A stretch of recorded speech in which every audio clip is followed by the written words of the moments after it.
Hello दोस्तों, मैं शिव शक्ति कुमार और हमारे यूट्यूब चैनल यात्रा आईएएस पर आप सभी का स्वागत है। तो जैसे कि वीडियो का टाइटल है, मैं इस वीडियो में आज राष्ट्रीय पार्क जो बिहार में है और वन्यजीव अभ्यारण्य है उस पर चर्चा करेंगे। क्योंकि 71वीं बीपीएससी का एग्ज़ाम हमारे नज़दीक है और हम बिहार स्पेशल को अभी कवर कर रहे हैं। उसके बाद भारत के जो करंट अफेयर होगा और साथ साथ में जो स्टैटिक्स होगा हम उसको भी देखेंगे, यानी कि जो हमारे सिलेबस के मुख्य वस्तु होगा। तो अभी जो हमारा मुख्य उद्देश्य इस वीडियो में है, ये पार्ट 1 है। पार्ट 2 भी आएगा, क्योंकि वन्यजीव अभ्यारण्य का जो वीडियो है बड़ा हो जा रहा था, तो मैंने छोटा करने के लिए 2 पार्ट्स में इसको लेके आएंगे, 2 वीडियो में इसको पूरा करेंगे। तो हम देखेंगे कि बिहार में नेशनल पार्क और वन्यजीव अभ्यारण्य की संख्या कितनी है और वो वन्यजीव अभ्यारण्य कौन कौन से ज़िले में है, इसका अध्ययन हम करेंगे इस पार्क में, इस वीडियो में। तो सबसे पहले देखते हैं हमारा जो यात्रा ये है, ये सपनों से सफलता तक क्या टैगलाइन के साथ है, जिसमें हम प्रयास करते हैं कि आप सभी को जो स्टैटिक्स है, आधारभूत विषय की जानकारी भी दिया जा सके, साथ साथ करंट विषय को भी बताया जा सके। तो सबसे पहला जो एक बात आता है हम लोग के सामने कि नेशनल पार्क और वन्यजीव अभ्यारण्य दो अलग अलग नाम है, तो डेफिनेटली इन दोनों नाम में कोई ना कोई अंतर होगा और इसी अंतर से सवाल आता है। जब आप आईएएस का पेपर देने जाएंगे, यूपीएससी का पेपर देने जाएंगे, तो वहाँ जो कथन का जो सवाल आता है, जो हम बोलते हैं ना कि बेसिक ज्ञान है कि नहीं, बेसिक नॉलेज होना चाहिए सब्जेक्ट है, तो बेसिक नॉलेज यही है कि अगर आप पहले नेशनल पार्क वन्यजीव अभ्यारण्य को मेमोराइज करें कि कौन सा वन्यजीव अभ्यारण्य कौन सा नेशनल पार्क है कहाँ है, उससे पहले यह जानना जरूरी है कि नेशनल पार्क और वन्यजीव अभ्यारण्य में क्या डिफरेंशिएट है, क्या अंतर है, यही से सवाल आता है। तो चलिए देखते हैं। ये हमारा नेशनल पार्क का एक तस्वीर लेके आए हैं, एक वाइल्ड लाइफ सेंचुरी का तस्वीर लेके आए हैं। तो इसमें जो डिफ्रेंशिएट है हम देखेंगे कि मानव गतिविधियों को लेकर के जो नेशनल पार्क होता है और वन्यजीव अभ्यारण्य होता है, तो ये इंटरव्यू में भी आपसे सवाल पूछा जा सकता है कि नेशनल पार्क वन्यजीव अभ्यारण्य में क्या अंतर होता है। तो सबसे पहला देखेंगे कि दोनों में एक समानता है कि जो वन्यजीव अभ्यारण्य है और नेशनल पार्क है, उन दोनों की स्थापना एक ही एक्ट 1972 के वन्य जीव संरक्षण अधिनियम के तहत हुआ है। ठीक, तो इसको याद रखिएगा, दोनों की जो स्थापना है, नेशनल पार्क हो चाहे वन्यजीव अभ्यारण्य हो, दोनों की स्थापना वाइल्ड लाइफ प्रोटेक्शन एक्ट 1972 है, उसके तहत किया गया है। इसको याद रखिएगा। नेशनल पार्क की जो स्थापना है वन्यजीव संरक्षण अधिनियम 1972 की धारा 35 के तहत किया गया है, जबकि वन्यजीव अभ्यारण्य की स्थापना वन्यजीव संरक्षण अधिनियम 1972 की धारा 18 से लेकर 26B तक के तहत किया गया है। तो ये रहा इसमें अंतर। दूसरा अंतर देख लेंगे कि मानव गतिविधि को लेकर एक बड़ा अंतर है। तो जो नेशनल पार्क होता है टोटली प्रोहिबिटेड एरिया होता है, मतलब वहाँ पूर्णतः निषिद्ध होता है, वहाँ किसी भी प्रकार के चढ़ाई, वन कटाई या माइनर फॉरेस्ट प्रोडक्ट को चुनने का अधिकार नहीं होता है। यानी कि लोगों को वहाँ से चढ़ाई, वन कटाई, फसल, कृषि, एग्रीकल्चर, ये सब पर पूर्णतः प्रतिबंध लगा दिया जाता है नेशनल पार्क में।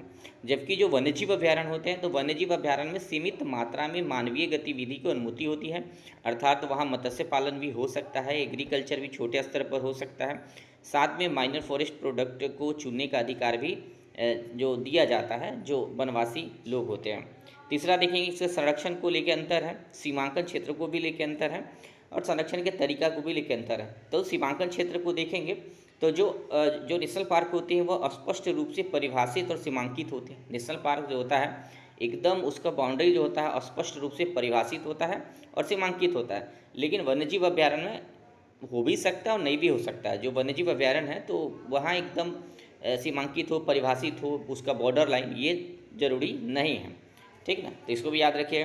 तीसरा देख लेते हैं कि पर्यटन, तो बहुत सीमित मात्रा में जो नेशनल पार्क होते हैं तो बहुत सीमित मात्रा में पर्यटन जाते हैं, वहाँ घूमते हैं और नियंत्रित प्रवेश करते हैं। आप जाते हैं घूमते हैं, जैसे काजीरंगा वन अभ्यारण्य है, चाहे जो मानस वन्यजीव अभ्यारण्य है, या फिर इंडिया के अंदर जो नेशनल पार्क है, तो आप चाहेंगे तो घूम सकते हैं और घूमना चाहिए। क्योंकि इंडिया के अंदर देखेंगे कि अभी जो इको टूरिज़्म है, जो अपने यहाँ जो है परिस्थिति की पर्यटन जिस नहीं है, इस तरीके का ज़्यादा विकास नहीं हुआ है भारत में, लेकिन अब इसका डेवलपमेंट बहुत तेज़ गति से हो रहा है। तो हमें भी निश्चित तौर पर जाना चाहिए, वन्यजीव अभ्यारण्य नेशनल पार्क को घूमना चाहिए, वन्यजीव को देखना चाहिए।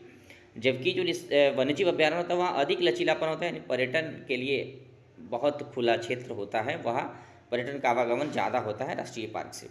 देखेंगे कि जो नेशनल पार्क होता है उसकी स्थापना राज्य सरकार, केंद्र सरकार दोनों करती है इस, और जबकि जो वन्यजीव अभ्यारण्य होता है उसकी स्थापना राज्य सरकार द्वारा किया जाता है। साथ में देखेंगे कि उसका प्रबंधन देखेंगे तो जो नेशनल पार्क होता है केंद्र और राज्य सरकार दोनों संयुक्त रूप से उसको प्रबंधित करते हैं, मैनेज करते हैं, रेगुलेट करते हैं। जबकि जो वन्यजीव अभ्यारण्य होता है वह जो होता है वह प्रबंधित किसके द्वारा होता है, राज्य सरकार के द्वारा होता है। तो इस मेजर डिफ्रेंशिएट को भी आप याद रखेंगे। साथ में देखेंगे कि जो वहाँ है नेशनल पार्क होता है, वहाँ जैव विविधता और संपूर्ण पारितंत्र जो होता है उसको संरक्षित किया जाता है।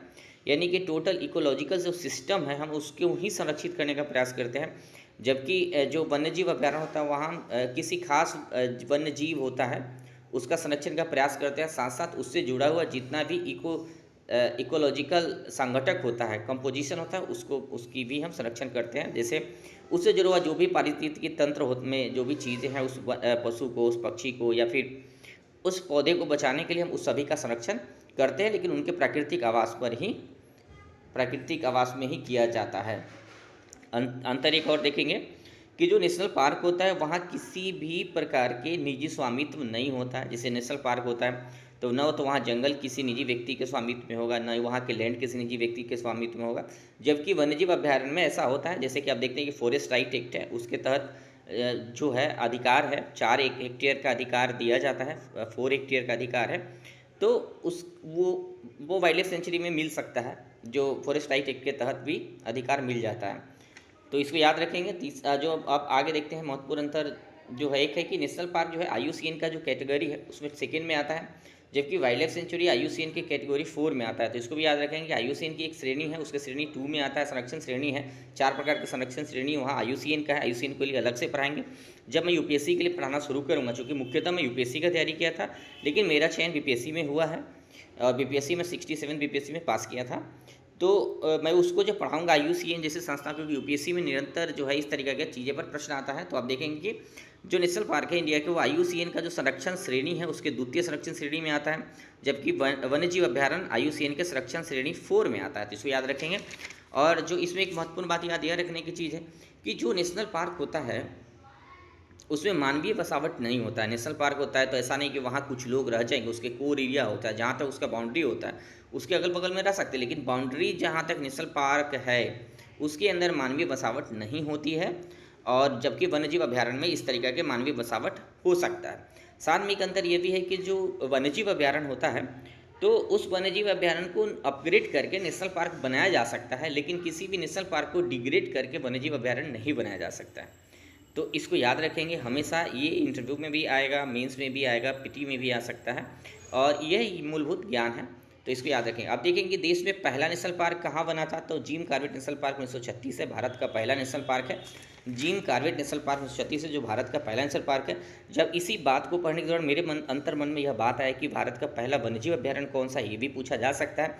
तो मैंने विकिपीडिया पर जब पूछा तो वेल्लोर तमिलनाडु को भारत का पहला वन्यजीव अभ्यारण्य बताया गया है। तो वेल्लोर तमिलनाडु, इसको याद रखेंगे आप लोग।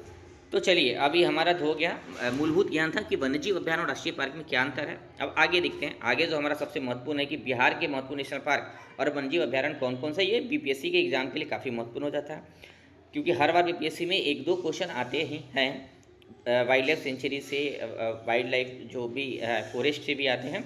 तो देखेंगे, पहला है वाल्मीकि नगर टाइगर पार्क है या राष्ट्रीय पार्क है। वाल्मीकि नगर टाइगर रिजर्व है, राष्ट्रीय पार्क है। तो ये तस्वीर है आपके सामने में। मुख्यतः जो वाल्मीकि नगर टाइगर रिजर्व है यह जाना जाता है टाइगर रिजर्व के लिए जाना था, ये नेशनल पार्क भी है। तो यह बिहार राज्य में है और पश्चिम चंपारण जिला में, इसको याद रखेंगे कि बिहार राज्य में है और पश्चिम चंपारण जिला में है। जो वाल्मीकि टाइगर रिजर्व है वो कहाँ है, बिहार राज्य के पश्चिम चंपारण जिला में है और भारत नेपाल सीमा पर अवस्थित है। तराई क्षेत्र का हिस्सा है। जो तराई क्षेत्र एक पतला सा बाउंड्री है, जो नेपाल जो हिमालय से सटा हुआ एरिया है उसी को तराई क्षेत्र बोलते हैं। तो इसकी स्थापना देख लेते हैं। वाल्मीकि नगर टाइगर रिजर्व है तो इसकी स्थापना 1978 में हुआ था और टाइगर रिजर्व के रूप में इसकी मान्यता 1994 में दिया गया। जैसा कि टाइगर रिजर्व के रूप में मान्यता कब दिया गया, 1994 में दिया गया है। इसका कुल क्षेत्रफल याद रखिएगा 898.45 वर्ग किलोमीटर। इसका जो कुल क्षेत्र है 898.45 वर्ग किलोमीटर है। और इसके बारे में और कुछ बृहद जो जानकारी है, संबंधित जानकारी है, उस पर चर्चा कर लेते हैं। तो इसको याद रखिएगा कि बिहार का एकमात्र राष्ट्रीय पार्क है, बिहार में एकमात्र राष्ट्रीय पार्क है और एकमात्र टाइगर रिजर्व भी है। तो ये सवाल आ सकता है, स्टेटमेंट बना देगा कि कौन कौन सा जो कथन है वाल्मीकि नगर टाइगर रिजर्व के बारे में सही है। और अगर ये कथन बना कि आपसे इस तरीके का सवाल पूछा जाता है कि एकमात्र टाइगर रिजर्व भी है और एकमात्र राष्ट्रीय पार्क भी है बिहार का, तो ये दोनों वाक्य सही हो जाएगा। चलिए देखते हैं इसमें अगला जो है कि गंडक और सोमेश्वर नदी यहाँ से प्रवाहित होती है। तो याद रखिएगा ये UPSC का स्टाइल है। UPSC जब भी किसी भी वन्यजीव अभ्यारण्य राष्ट्रीय पार्क के बारे में जब भी पूछता है तो UPSC यह नहीं पूछता है कि वो किस राज्य में अवस्थित है, वो पूछता है कि कौन सी नदी कौन सी नदी या फिर कौन सा जलप्रपात जो है उस क्षेत्र से प्रवाहित होती है। तो इसको याद है कि गंडक और सोमेश्वर नदी यहाँ से प्रवाहित होती है। अब यहाँ देख लेते हैं कि हाँ वन्य जीव क्या क्या मिल सकता है। ये भी प्रश्न आ सकता है। तो हाथी है, बाघ है, तेंदुआ, भालू, चीतल, सांभर, नीलगाय, जंगली सुअर, ये सब यहाँ जानवर मिलते हैं। पक्षी में हर्नबिल देख लेंगे, यहाँ फ्लोरिकन है, सारस क्रेन है, और सरीसृप में अजगर, कोबरा, करेत और मगर है।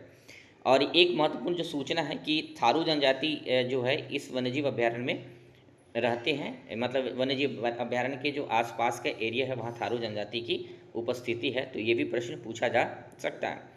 और इस तरीके के प्रश्न तो बहुत कम आते हैं कि कौन से वन्यजीव अभ्यारण्य में कौन से जानवरों के लिए प्रसिद्ध है, लेकिन ट्रिक के रूप में दिया जा सकता है। तो याद रखिएगा कि जो नहीं है उसको याद रखना। जैसे कि अगर ये दिए जाए कि जो एक सींग वाला गेंडा है वो पाया जाता है, तो ये गलत हो जाए, क्योंकि वो नहीं, क्योंकि वो सब कहाँ पाए जाते हैं, जहाँ एवरग्रीन फॉरेस्ट है, यहाँ ज़्यादा मात्रा में वर्षा होता है। चलिए आगे देखते हैं। अगला जो हमारा महत्वपूर्ण सवाल है और महत्वपूर्ण जो वन्यजीव अभ्यारण्य है, ये भी यूनिक है पूरे भारत में, क्योंकि विक्रमशिला गंगेटिक डॉल्फिन अभ्यारण्य, ये देख लीजिए डॉल्फिन है आपके सामने में, और इसको इंडिकेटर स्पीसीज भी बोला जाता है। यानी कि इंडिकेटर स्पीसीज वैसे स्पीसीज को बोला जाता है जो सूचक होता है किसी भी पारिस्थितिकी तंत्र के स्वच्छ होने का, या फिर वो पारिस्थितिकी तंत्र बेहतर स्थिति में है उसका सूचक होता है, और ये भी एक इंडिकेटर स्पीसीज है। विक्रमशिला गंगेटिक डॉल्फिन अभ्यारण्य जो है ये भी यूनिक डॉल्फिन अभ्यारण्य है, जो यूनिक इस संदर्भ में है क्योंकि भारत का एकमात्र डॉल्फिन अभ्यारण्य है। भारत में इस तरीका के अभ्यारण्य नहीं है, डॉल्फिन से जुड़ा अभ्यारण्य नहीं है। यह बिहार के भागलपुर जिले में है। तो याद रखिएगा जो विक्रमशिला डॉल्फिन अभ्यारण्य है भागलपुर जिले में है। विक्रमशिला नाम इसलिए लिया गया क्योंकि विक्रमशिला यूनिवर्सिटी था, प्राचीनकालीन पूर्व मध्यकाल यूनिवर्सिटी था, जो पूरे भारत और पूरे दुनिया में अपने शिक्षण कार्यक्रम के लिए प्रसिद्ध था, और वो भी पाल वंश के राजा जो थे धर्मपाल, उनके द्वारा स्थापना हुआ था। तो उन्हीं के नाम पर, उसी यूनिवर्सिटी के नाम पर जो है इस वन्यजीव अभ्यारण्य को नामांकन रखा गया है। ये भागलपुर जिले में इसकी स्थापना 1991 1991 में हुआ था। सुल्तानगंज से कहलगांव तक लगभग 60 किलोमीटर क्षेत्र तक फैला हुआ है। तो इसको याद रखिएगा कहाँ से कहाँ तक है, तो सुल्तानगंज से कहलगांव तक 60 किलोमीटर तक फैला हुआ है। हमारे सामने डॉल्फिन आ जाता है, क्योंकि डॉल्फिन के बारे में पूछा जा सकता है। बिहार और भारत के लिए बहुत ही यूनिक जलीय जीव है, मछली नहीं है। इसको याद रखिएगा कि डॉल्फिन को मछली के रूप में वर्गीकृत नहीं किया गया है, ये जलीय जीव है। तो डॉल्फिन के बारे में देख लेते हैं। डॉल्फिन जो है इंडेंजर्ड स्पीसीज है, IUCN में इंडेंजर्ड स्पीसीज के रूप में इसको वर्गीकृत किया गया है। तो इसको याद रखिएगा। राष्ट्रीय जलीय जीव 2009 में इसको घोषित किया गया था। 2009 में राष्ट्रीय जलीय जीव इसको घोषित किया गया था। और इकोलोकेशन का इस्तेमाल करता है, ये अपने भोजन के लिए, अपने दिनचर्या के लिए इकोलोकेशन का इस्तेमाल करता है। अल्ट्रासोनिक वेव्स को छोड़ता है और उसी के माध्यम से ये अपने भोजन की प्राप्ति करता है और संपूर्ण दिनचर्या क्रियाविधि को ही संचालित करता है। तो उसके लिए इकोलोकेशन शब्द का इस्तेमाल होता है।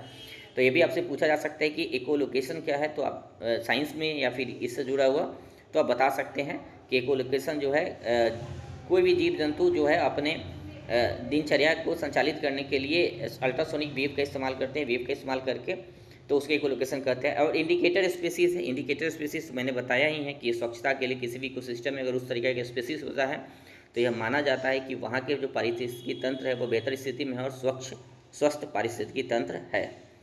तो चलिए आगे देखते हैं। अगला जो हमारा महत्वपूर्ण वन्यजीव अभ्यारण्य है वह कैमूर वन्यजीव अभ्यारण्य है। कौन सा वन्यजीव अभ्यारण्य है? कैमूर वन्यजीव अभ्यारण्य है। और यहाँ एक चीज़ देख लेते हैं कि जो डॉल्फिन है उसको खतरा भी है। डॉल्फिन इंडेंजर्ड है तो उसको कुछ न कुछ खतरा भी है।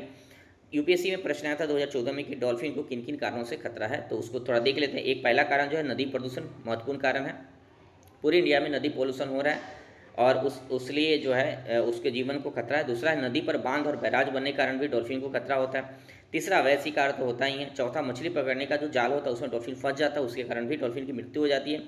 चौथा जो है नौवहन परियोजना, जैसा कि नेशनल वाटर हाईवे आप जानते हैं, वो भी बिहार में पटना तक है। तो पटना से प्रयागराज तक है और कोलकाता से है। तो उस नेशनल हाईवे में बहुत सारे जो जलीय परिवहन का जो साधन है उसके कारण इनको इकोलोकेशन और वन जो अन्य चीज़ है उसमें दिक्कतें हो रही हैं। वो भी एक इनका विलुप्ति का कारण है, खतरा है। और प्लास्टिक पोल्यूशन और ध्वनि पोल्यूशन एक महत्वपूर्ण कारण है। तो ये कारण थे। चलिए देखते हैं कैमूर वन्यजीव अभ्यारण्य। कैमूर वन्यजीव अभ्यारण्य जो है बिहार राज्य के कैमूर जिला और रोहतास जिला के कुछ क्षेत्र में पड़ता है। जैसा कि आप देख रहे हैं फोटो है, इसमें इस तरीक़ा के वन्यजीव भी पाए जाते हैं। तो बिहार राज्य के कैमूर जिला में स्थापना 1979 में हुआ था और 1342 वर्ग किलोमीटर है। बिहार का सबसे बड़ा वन्यजीव अभ्यारण्य। याद रखिएगा ये क्या है? बिहार का सबसे बड़ा वन्यजीव अभ्यारण्य है। तो इसको याद रखना, कितना है इसका वर्ग किलोमीटर, 1342 वर्ग किलोमीटर। मैंने विकिपीडिया में देखा था तो 1342 वर्ग किलोमीटर लिखा हुआ था। जानवर देख लेते हैं यहाँ, तो देख लेंगे कि बाघ है, तेंदुआ है, भालू है, चिकारा है और नीलगाय है। ये सब जानवर यहाँ पाए जाते हैं, तो इसको याद रखेंगे। और एक महत्वपूर्ण प्रश्न है, दूसरा महत्वपूर्ण बात जो हम याद रखेंगे कैमूर वन्यजीव अभ्यारण्य के लिए, कि यहाँ दूसरा टाइगर रिजर्व बिहार का बनने वाला है, इसकी मंजूरी मिल गई है NTCA से, तो इसकी स्थापना भी किया जा रहा है। चलिए अगला देख लेते हैं। चौथा जो हमारा है कि गौतम बुद्ध वन्यजीव अभ्यारण्य। तो गौतम बुद्ध वन्यजीव अभ्यारण्य ये देख सकते हैं आप, गया में है। गौतम बुद्ध वन्यजीव अभ्यारण्य बिहार राज्य के गया जिला में है और झारखंड के कोडरमा जिला से सटा हुआ है, उसके कुछ क्षेत्र में भी इसमें शामिल है। तो इसको देख लेते हैं। बिहार के गया जिला में स्थापित 1976 में स्थापना हुआ था। 259 वर्ग किलोमीटर क्षेत्रफल में फैला हुआ है। जो भी मैं जानकारी देता हूँ क्षेत्रफल से जुड़ा हुआ है सब विकिपीडिया का ही होता है। अब देखते हैं आगे। अगला जो इसमें देखें कि कौन कौन सा जानवर पाया जाता है, तो बाघ है, तेंदुआ है, भालू है, भारतीय हाथी यहाँ मिलते हैं। और वनस्पति के रूप में देखेंगे तो उष्णकटिबंधीय शुष्क वनस्पति यहाँ पाया जाता है। तो आप NCERT बुक पढ़े होंगे, वहाँ इस तरीके के रहता है कि वर्षा वन कितना तापमान है, जलवायु क्लाइमेटोलॉजी में, ये सब चीज़ों को अध्ययन करते हैं जब हम लोग UPSC BPSC के लिए पढ़ते हैं, तो ये बेसिक चीज़ है। चलिए देखते हैं उदयपुर वन्यजीव अभ्यारण्य। तो उदयपुर वन्यजीव अभ्यारण्य देख सकते हैं, उदयपुर वाइल्ड लाइफ सेंचुरी है और ये उदयपुर वन्यजीव अभ्यारण्य बिहार राज्य के पश्चिम चंपारण जिले में, बिहार राज्य के पश्चिम चंपारण जिले में है। इसकी स्थापना 1978 में हुआ था और क्षेत्रफल 8.74 किलोमीटर है, 8.74 किलोमीटर है। सांभर, चीतल, भालू, तेंदुआ, इस तरीके के जानवर यहाँ, जंगली सुअर, ये सब मिलते हैं। और तो ये था हमारा आज का महत्वपूर्ण वीडियो, जो आपको BPSC के एग्ज़ाम के लिए और अन्य एग्ज़ाम के लिए काफ़ी महत्वपूर्ण होगा। फिर मैं अगले वीडियो के साथ आप लोग के साथ जो भी बचा हुआ वन्यजीव अभ्यारण्य है मैं उसको लेकर उपस्थित हूँगा। धन्यवाद इस वीडियो को देखने के लिए। सब्सक्राइब करिए और शेयर करिए। Thank you.